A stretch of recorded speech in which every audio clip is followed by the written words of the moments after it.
श्री स्वामी समर्थ सर्वांना पुन्हा एकदा तुमच्या सगळ्यांचं माझ्या यूट्यूब चॅनलमध्ये अगदी मनापासून स्वागत करते। तर आजच्या व्हिडिओमध्ये आपण बघणार आहोत की दीप अमावस्या ही 2025 मध्ये कधी आहे, तर दिव्यांचं पूजन हे कशा पद्धतीने केलं पाहिजे आणि आपल्या मुलांचं औक्षणसुद्धा ह्या दिवशी कसं केलं पाहिजे ही सर्व माहिती आपण आजच्या व्हिडिओमधून बघणार आहे। तर ताईंनो, दीप अमावस्या ही उद्या 24 जुलै 2025ला आहे। तर दीप अमावस्या किंवा त्याला आषाढ अमावस्या सुद्धा असं म्हटलं जातं। तर ही आपल्या चातुर्मासातील पहिली अमावस्या आहे। श्रावण महिन्याला सुरुवात होण्याच्या आदल्या दिवशी ही अमावस्या येते। या अमावस्येला दीपपूजनाला खूप जास्त महत्त्व आहे। दीप अमावस्येला आपल्या घरामधील जी काही लहान मुलं आहेत, लहान मुलांना ओवाळायचं। ताईंनो, दीप म्हणजे काय, तर प्रकाश असतो। प्रकाश, जेथे प्रकाश असतो तेथून अंधाराला काढता पाय हा घ्यावाच लागतो। अंधार म्हणजे काय, तर संकट, आणि दीप म्हणजे काय, तर तेज, प्रकाश।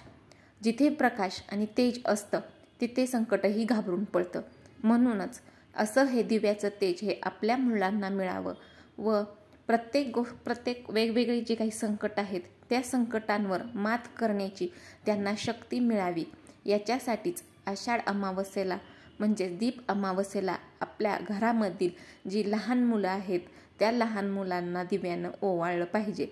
आजची मुलं हे उद्याचे उज्ज्वल नागरिक आहेत, उज्ज्वल आणि अगदी भविष्यामधील जबाबदार नागरिक आहेत। त्यांच्यावरती जर का चांगले संस्कार घडवायचे असतील तर त्यांना आपण या दीप अमावस्येच्या दिवशी त्यांना दिव्यांनी हे ओवाळलं पाहिजे।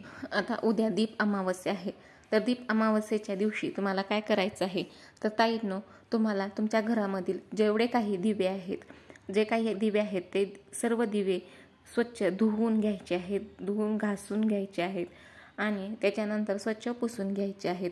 जिथे आपल्याला दिव्यांची पूजा करायची आहे तिथली जागा ही स्वच्छ करून घ्यायची आहे, स्वच्छ पुसून घ्यायची आणि मग तिथे एक पाट ठेवायचं आहे। त्याच्या भोवती सुंदर छान अशी रांगोळी काढून घ्यायची आहे आणि त्याच्यानंतरच मग आपल्याला दिव्यांची पूजा करायची आहे।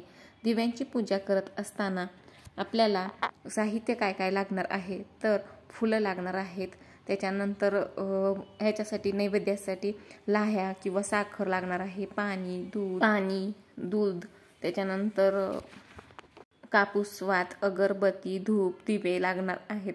तर हे सर्व वस्तू घेऊन तुम्हाला ताईंनो, जर का तुमच्याकडे एक जरी दिवा असेल तरी त्या एका सुद्धा दिव्याची तुम्ही उद्या ही पूजा केली पाहिजे। तर उद्या तुम्हाला पूजा करण्यासाठी ती जागा स्वच्छ करून घ्यायची आहे, तिथे पाट ठेवायचा, त्याच्यानंतर रांगोळी काढून घ्यायची आहे, त्याच्यावरती लाल रंगाचं कापड ठेवायचं आहे। सर्वात अगोदर तर आपल्याला गणपती बाप्पांची पूजा करून घ्यायची आहे आणि मग बाकीचे दिवे ठेवायचे आहेत। त्या ठिकाणी थोडी अक्षता अगोदर टाकायची, त्याच्यानंतर हळदी कुंकू अर्पण करायचं आहे आणि मग तुम्हाला तिथे दिवे मांडायचे आहेत। त्याच्यानंतर दिवे मांडून झाल्यानंतर दिव्यांना फुलं अर्पण करायचं आहेत। फुलं अर्पण करून झाल्यानंतर तुम्हाला नैवेद्यामध्ये लाह्या किंवा साखर हे दिव्यांना अर्पण करायचं आहे आणि मग तुम्हाला दिवे आहेत ते दिवे हे ओवाळायचे आहेत। तर दिवे हे तुम्हाला कणकेचे दिवे बनवायचे आहेत आणि त्यानेच ओवाळायचं आहे।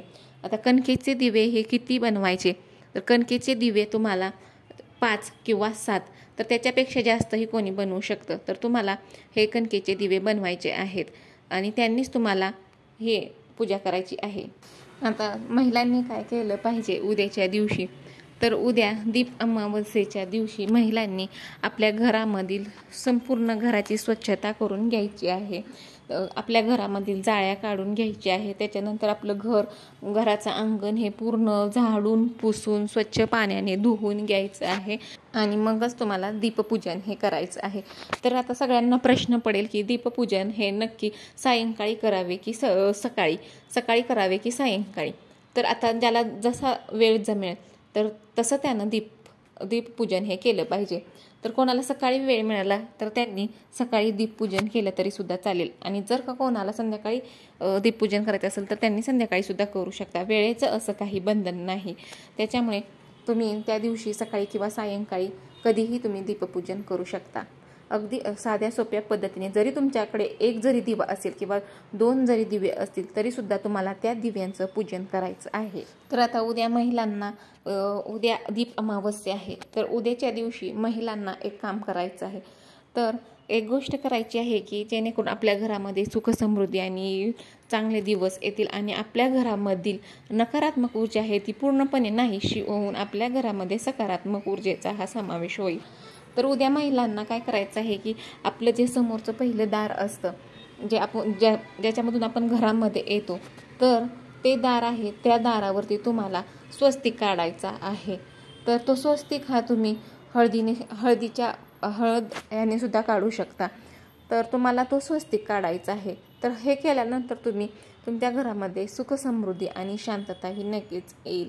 आणि हो, तुमच्या घरामधली जी काही नकारात्मक ऊर्जा आहे ती नकारात्मक ऊर्जा ही पूर्ण नाहीशी होईल. त्यामुळे उद्याच्या दिवशी तुम्ही ही गोष्ट एक आवर्जून करा. ताईनं अगदी अशा साध्या सोप्या पद्धतीने तुम्हाला उद्याची दीप अमावस्या ही साजरी करायची आहे. आपल्या घरामधील जे काही दिवे आहेत त्या सर्व दिव्यांचीही तुम्हाला उद्या पूजा करायची आहे. त्याच्यानंतर तुम्हाला आपल्या मुख्य दारावरती उंबऱ्याच्या बाहेर मुख्य दाराचा जो काही उंबरा आहे त्याच्या बाहेर सुद्धा तुम्हाला उद्या एक दिवा लावायचा आहे आणि पितरांसाठी सुद्धा तुम्हाला उद्या एक दिवा लावायचा आहे. तर अशा पद्धतीने, अशा अगदी साध्या सोप्या पद्धतीने तुम्हाला उद्या दिव्यांची पूजा करायची आहे. आणि आपल्या त्याचसोबत जर का तुमच्या घरामध्ये लहान मुलं असतील तर त्या लहान मुलांचं सुद्धा औक्षण करायचं आहे. तर त्यांच्या उज्ज्वल भविष्यासाठी त्यांचं उद्या तुम्हाला औक्षण करायचं आहे. आणि अजून एक गोष्ट, दिव्यांमध्ये तुम्ही तिळाचं तेल घालायचं आहे. जर का तुमच्याकडे तूप जरी असेल तरी सुद्धा तुम्ही तूप घालायचं आहे. परंतु मुलांना जे काही तुम्ही औक्षण करणार आहे त्या दिव्यांमध्ये तूप घालायचं नाही, त्यामध्ये तेलच घालायचं आहे आणि मग त्यांचं औक्षण करायचं आहे. तर परत नंतर दिव्यांचं काय करायचं आहे, तर दिवे हे तुम्हाला गाईला खाऊ घालायचे आहेत किंवा एखाद्या झाडाखाली ठेवायचे आहेत किंवा आपल्या घरावरती ठेवायचे आहेत जेणेकरून की ते पक्षी खातील. तर गाईंनो अगदी साध्या सोप्या पद्धतीने पूजा करायची आहे. जर का तुम्हाला ही माहिती पूर्ण वाटली असेल तर व्हिडिओला नक्की लाईक, शेअर, सबस्क्राईब आणि कॉमेंट करायला विसरू नका. श्री स्वामी समर्थ. जय जय स्वामी समर्थ.